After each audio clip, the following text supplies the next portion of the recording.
बिस्मिल्लाहिर्रहमानिर्रहीम।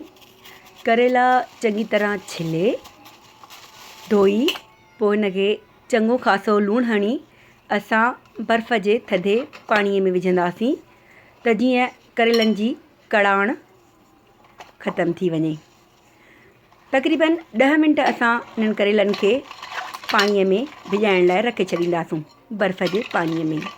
पोइ हिकु प्लेट में असां खणंदासूं सावा धाणा, कटियल बसर, सनो कटियल साओ मिर्च ऐं ॻाढ़ा टमाटा। हिन कटियल मसाले में असां गिदामिड़ीअ जो पाणी या लीमे जी रस हुजे त उहा विझूं। पोइ लूणु, पीठल धाणा ऐं ॻाढ़ा मिर्च विझी हिकु मसालो तयारु कंदासीं। पोइ जेके करेला असां बर्फ़ जे पाणीअ में विधा हुआ उहे चङी तरह निपूड़े उन्हनि मां पाणी कढी उन्हनि खे चीरो लॻाईंदासूं ऐं ठहियल मसालो इन्हनि करेलनि में भरींदासूं। सभु करेला असां मसाले सां भरे छॾींदासूं।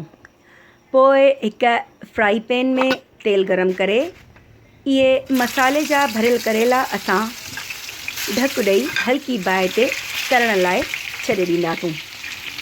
कुझु देरि खां पोइ जॾहिं करेला हिकु पासे तरिजी वञनि त उन्हनि खे उथलाए ॿिए पासे ढके चङी तरह ॻरण लाइ छॾे ॾींदासूं। ॿिन्ही पासे करेला गोल्डन फ्राई थी विया आहिनि ऐं ॻरी बि विया आहिनि।